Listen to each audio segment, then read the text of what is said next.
legislature would be willing to embrace something this massive now, and just within the last 2 or 3 years, it was very reluctant under Republican control to embrace just the consolidation of boards and commissions into one panel. I think in part that simply reflects the fact that the economy is such that there is a greater desire to give the taxpayers full value for their tax dollars. It is always difficult, and the term heavy lifting is exactly right, to consolidate these agencies and boards and commissions in which people have an investment, if you will. Lobbyists, people who are treated by them, whether it's the state medical board or there used to be a skiing commission. I'm not sure whether Spas and pools. We still have it, yeah. There are people who are very enthused about skiing, and therefore, when you take these things on, believe it or not, you end up in conflict with some of the people who are paying the taxes. That's always the tough thing about simplifying government. There are certain groups out there, no matter how small they might be, who have a vested interest. We did undertake a similar operation with boards and commissions in 1996 and 7 when Joanne was Speaker and I was Speaker Pro Tem.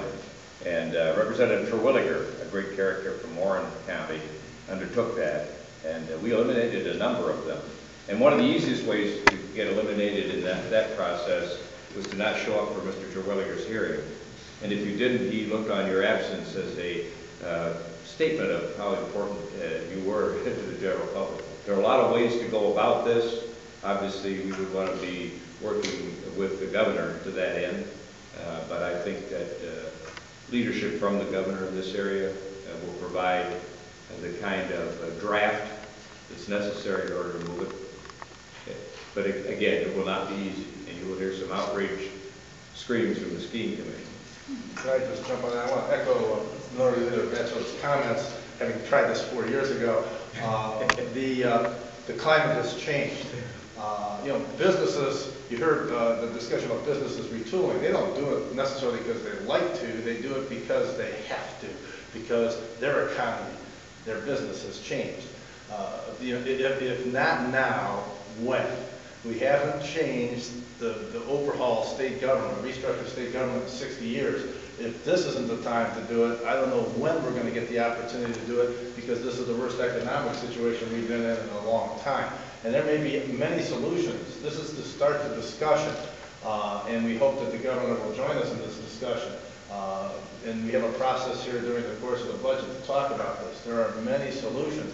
I'm disappointed that 4 years ago, when we passed in the legislature a modification to this legislation to create a study commission to just study this process, that was unfortunately vetoed by the governor at the time. Had we had that study commission then, in fact, we'd be well on our way to taking Ohio in competition with Minnesota and Kentucky and Virginia. But you got to start somewhere, and I repeat, under these economic conditions, if not now, when? During the 10 years, at least, that you Republicans controlled all of state government starting in 1995, didn't you tell Ohioans that you had cut all the fat out of state government? I remember at one point Governor Taft even said, oh, we're cutting it, we're not just cutting the fat, now we're cutting into the bone and the marrow and so forth. Well, you remember that the governor may have said that, but I didn't. And in fact, I took deference with the governor respectfully on that issue.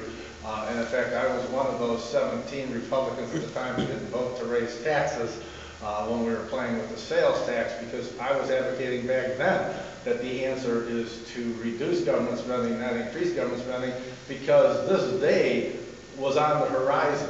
I mean, the problem is you don't have to be a genius to understand that the economy of this country is like a roller coaster. We go up and we go down. When you're up, government has a tendency to spend too much. And the problem with that is when it goes down, you don't have the revenues to continue that spending. And then somebody has to get their ox gored. I mean, the question is, as Minority Leader Batchelder said, whether it's the ski folks or the spa folks, or fill in the blank. This is not going to be an easy process, whether it's done because they're going to have to make cuts because revenues are a shortfall, or because the federal government doesn't give us as much support as some people are hoping it's going to get. There are going to be some tough decisions. there's going to be some, you know, some folks who are going to have to adjust, but this is not something that's not happening in every, you know, household or most of the households in Ohio today. This is not something that isn't happening in the businesses in Ohio. I mean, Lordstown's laying off another 800 people. I was in Trumbull County on Saturday.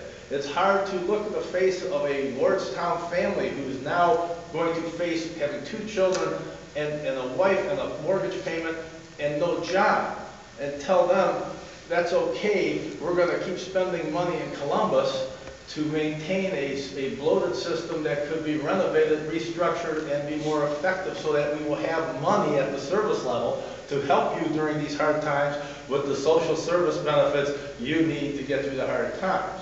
I mean, again, I wish we would have started this 8 years ago. I certainly wish we would have started this 4 years ago, but I know we have the opportunity to do this now. And I go back to my statement, if not now, when? I have 4 more years left in this legislature, and it's my goal, by the time I leave, to see us do what Minnesota and Virginia and Kentucky have done, is modernize Ohio government, get in the 21st century, and we got computers that can consolidate services. I've got great confidence in Ohio workers.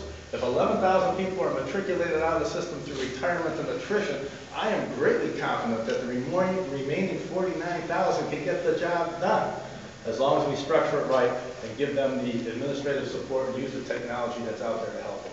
You mentioned natural